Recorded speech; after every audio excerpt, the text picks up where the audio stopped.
Part 3 of The Spoiled Daughter. Ako, Lola. Ako na po dyan. Sige lang. Nagluluto pa naman ako. Ito talaga, kada gising ko talaga, naglilinis ako. Ganyan talaga ako. Sige lang, hayaan mo lang ako. Sure po ba kay Lola? Sure na sure ako. Sige lang. Huwag ka na mag-alala sa akin. Okay lang ako. Okay po, Lola. Init naman dito. Walang aircon. Ano ka ba naman? Masanay ka na sa probinsya? Ayoko nga dito. Pangit-pangit naman dito eh. Matilda. Che? What should I eat ba? Fine. Wala bang gadget dito or something? Pinaiwan nga ng mommy at daddy mo yung mga gadgets mo doon sa Manila kasi nga, puro ka lang cellphone. Find a hobbies naman. Ayoko. Matilda, if ganyan ka, walang magbabago sa'yo. Ayoko naman kasi magbago eh. Matilda, masama nga kasi yan. Tsaka, you need to change. Habang bata ka pa, it's not too late. Ayoko nga. Ano ba? Ito na nga lang ako magpapangit ng init-init. Alam mo kung bakit ganyan lang si Matilda? Bakit nga po ba, Lolo? Napaka-spoiled niya. Kasi laging, nung bata siya, puro away ang mami at daddy niya. Talaga po. Tapos, nung naging okay naman ang mami at daddy niya, lagi naman silang nagtatrabaho, hindi nila laging kasama, hindi nila binibigyan ng time si Matilda.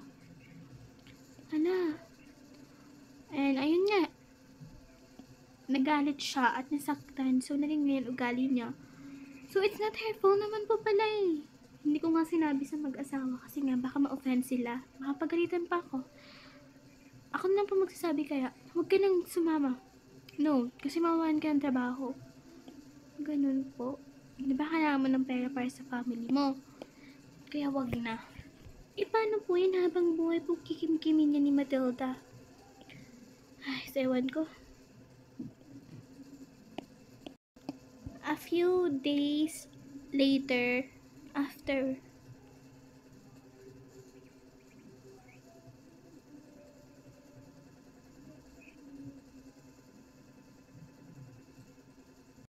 I hate my life here talaga. Nakakainis.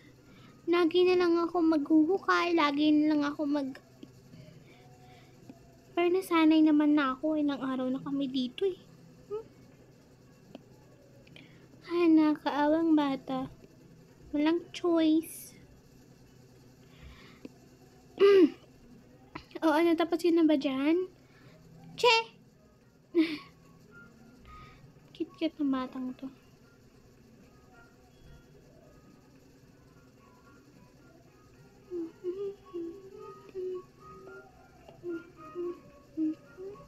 Yummy. Hindi pa rin nahugasan, Matilda. Ano ka man naman? Masarap eh. Ano ka bang bata ka? Pag ikaw talaga. It's yummy. Okay lang yun. Ay, naku, Matilda. May na nga tayo ng oras ng gabi na oh. Ang aga-aga. Tignan mo. 5 PM pa lang naman eh. Napaka-arte mo talaga. Ay, sewan ko sa'yo, Matilda. Basta umuwi na tayo. Ayoko. Umuwi na tayo. Ayoko. Isa, Matilda. Ano ba? Ayoko nga. Halika na. Ang aga niya naman umuwi. Ewan ko ba dito napaka-arte kasi. Nakainis. Matilda, mag-usap nga tayo. Ano gagawin mo? Papagalitan ko lang po. Please lang po, hayaan niyo na po muna ako. Matilda, mag-usap tayo. Ano ba? Ilang araw na tayo dito. Hindi ka pa rin nagbabago? Ayoko nga magbago eh. Matilda, sinasabi ko sa'yo, if hindi ka nagbago, mawawalan ka na lang ng magulang. If hindi ka rin magbabago, mawawala rin ako sa'yo. No, Yaya, ikaw lang po yung kakampi ko. Kasi po, nangyari dito sa bata ko to? Yaya, sorry po ha, if ganito ko, kasi nagaganto lang po ako kasi hindi po ako binibigyan ng attention nila, mami at daddy. Sorry po. Matilda, I understand. Pero sana intindihan mo sila. Ilang araw ko naman po silang iniintindi. Ako po, hindi po niya ako naiintindihan. Ni isa, hindi po ako binigyan ng atensyon. Puro trabaho, puro away. Yun ang iniisip nila. Tapos kapag rest day naman nila, ano lang, silang dalawa lang po nagbabanding. Hindi parang ang invisible ako sa kanila eh. Oh, ganun? Opo. Tsaka, hindi naman po talaga ako bad eh. Kung wala pong reason, di ba? May reason po ako kung bakit ako ganito. I understand, Matilda. Your feelings is valid. Kaya nga andito na ako, di ba? Let's try to change. Let's give your parents a chance. Talaga po, tutulungan niyo po ako. Tutulungan kita, Matilda. So, let's enjoy here muna, ha? Okay po, Yaya. Thank you po. Mwah. Okay. A few week, 1 month pass. Okay, natagalan. Naku, ang kukulit nyo talagang magkapatid na lang. Ito po kasi si Matilda eh. Nangingiliti na naman. Ay, si Yaya kasi. Ate pa, Yaya, pwede ba tawagan na lang kitang Ate Lea?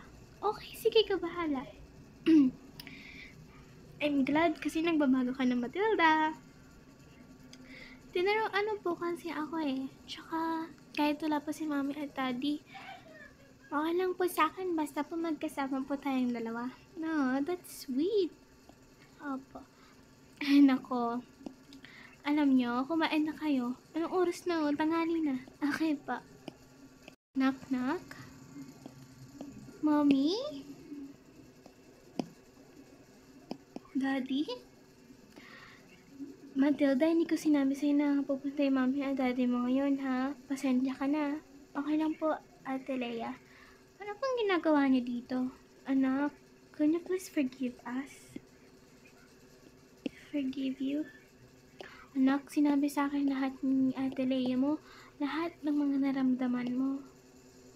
Ate Lea, you did that? Sorry ha, sinabi ko kasi para maintindihan nila. Okay lang po, Ate Lea. Anak, can you please give us a chance? Hindi naman kasi namin na feel mo yun. We're such a bad parents para maramdaman mo yan. Please forgive us.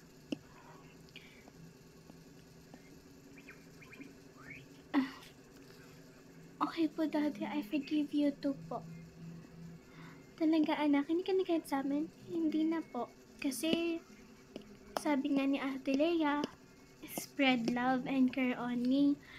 Kasi life is too short para hindi magpatawad. So, you forgive us? Opo. Thank you, anak. We promise to God na lagi kami magbibigay ng attention, ng love sa'yo. Hindi mo ma-feel yan. Talaga po? Yay! Yun naman pala eh. Diba? Happy ka na yan? Apo. Paano yan? Nag-outing kaya tayo dito? That's good, Mommy. Para po makapag-banding naman po tayong lahat. Ayan. Good naman pala. Okay po.